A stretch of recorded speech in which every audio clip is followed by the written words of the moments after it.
6:00 pa lang ng umaga, pero Diyos ko po, ang pila kahaba-haba. Akala mo may pa-audition sa bahay ni Kuya.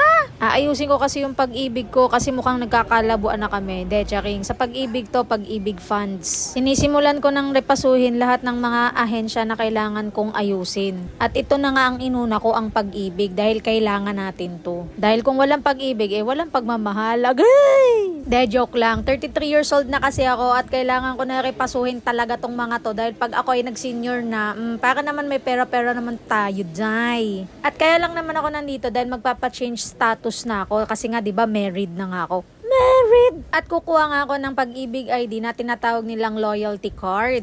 Magvo-voluntary na nga din ako sa paghulog dito sa pag-ibig. 125 para dun sa loyalty card at dahil ang tagal kong inactive dito nga sa pag-ibig, hindi ako nakakapaghulog, 'di ba? So, 200 maghuhulog din ako starting para sa pagiging voluntary ko. So, every month na ako maghuhulog dito sa pag-ibig. Hindi ko lang alam kung 200 pa din. Pero in fairness, ang bilis ng process nila dito 6 AM kasi nakapila na ako dito and 7 AM ang bukas nila. Opo, 7 AM po talaga. Ang alam ko po kasi talaga kapag government 8, 'di ba? Pero sila 7 po. Ayan si ate, ang bait niyan, hindi ako pinahirapan niyan.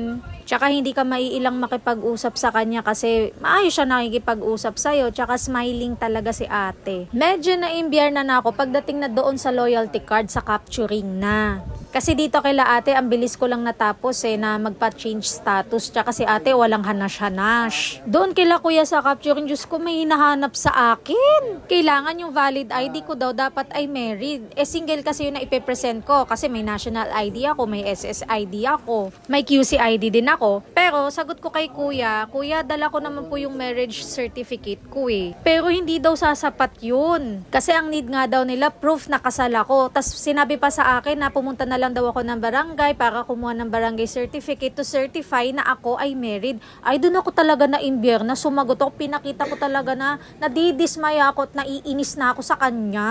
Kaya sabi ko sa kanya, kailangan pala yan dapat umpisa pa lang sinabi na sa akin yan. Doon pa lang sa processing. Hindi na nila ako pinaproceed dito tapos sasabihin nyo sa akin kailangan ko kumuha ng barangay certificate. Ang init-init. Diyos ko naman, sabi ko. Ma'am, kasi kailangan po talaga ganun-ganun siya. Sumagot din ako, sabi ko, kaya nga andito ako Ito na yung inuuna kong ayusin. Nagpapa-change status na ako. Nagsisimula na ako magpa-change status. Susunod ko na is yung SSS ko, sabi ko sa kanya. Halos kalahati na po ng araw ko, nandito ako nag-iintay na makapture ninyo. Tapos yan lang ang sasabihin ninyo sa akin. Kailangan ninyo ng certificate from barangay na married ako, sabi ko. Sana doon pa lang sa processing, sinabi na sa akin yan. Hindi na nila ako pinaproceed dito at pinag-intay ng ganyang katagal kasi dito lang talaga ako natagalan sa capturing kasi ang dami nga ninyong kinakapture, di ba? Sabi ko. Doon, medyo nahimasmasan siya. Tinanong niya ako kung dala ko ba daw yung marriage certificate ko. Sabi ko, opo kuya, dala ko. At doon na nga natapos ang lahat. Diyos ko po, buti na lang. At naglakad na nga po ako pa uwi from Alimol Cubao to 4th Avenue.